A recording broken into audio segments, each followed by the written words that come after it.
Pemerintah Kota Banjarmasin masih menunggu pembentukan panitia khusus dari DPRD Banjarmasin mengenai pembahasan keputusan final revisi Peraturan Daerah Nomor 13 Tahun 2003 tentang larangan kegiatan pada bulan Ramadan.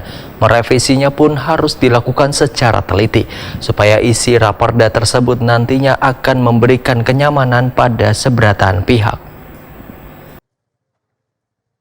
Pemerintah Kota Banjarmasin masih menunggu pembentukan panitia khusus dari DPRD Banjarmasin mengenai pembahasan keputusan final revisi Peraturan Daerah Nomor 13 Tahun 2003 tentang larangan kegiatan pada bulan Ramadan. Revisi peraturan daerah tersebut sudah diajukan pada pertengahan Januari 2023 lalu. Kabak Hukum Setdako Banjarmasin Jeffrey Fransyah, Waitakuni Prima TV tengah hari Rabu 8 Februari 2023 memadahkan revisi Perda Ramadan yang telah direncanakan sejak Ramadan tahun 2022 lalu merupakan hasil aspirasi dengan tokoh agama, Forum Kerukunan Umat Beragama, pemerintah Kota Banjarmasin, Wan DPRD Banjarmasin, serta respon dari warga. Menurut Jeffrey Fransyah, setelah melalui berbagai kajian bahkan uji publik tersebut, maka raperda tersebut harus direvisi termasuk mengganti judul dan merubah beberapa pasal-pasalnya. Sedangkan merevisinya pun harus dilakukan secara teliti supaya isi raperda tersebut nantinya akan memberikan kenyamanan pada seberataan pihak.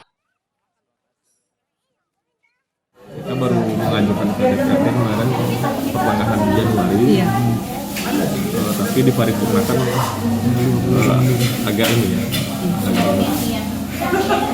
Statusnya sekarang kami masih menunggu pembentukan pansus dari DPRD karena kalau belum dibentuk nggak bisa dibahas. Kami mengharapkan ya bisa secepatnya. Nah mudah-mudahan nanti kita coba komunikasi dengan DPRD biar ada kecepatan di situ, langsung di situ. Kalau dalam waktu sekian minggu, bagaimana pembahasan biar intens selesai sendiri. Salah satu yang poin penting yang berubah itu apa? Yang direvisi, Pak? Yang direvisi. Kalau dulu kan Perda Ramadan itu arahnya hanya larangan sanksi. Nah ini kan kita buka ada pengaturan bagaimana mengelola toleransi antar umat beragama, peran-peran FKUB. Kemudian juga kalau dulu langsung diatur mengenai jam buka perjualan dari jam 3 jam 3 sekarang ini diatur dengan perwali saja. Jeffrey Fransyah berharap revisi Perda Ramadan ini bisa segeranya dirapat paripurnakan di DPRD Banjarmasin sebelum memasuki Ramadan tahun 2023 ini, sehingga bisa secepatnya disosialisasikan dan diketahui oleh seluruh warga Banjarmasin.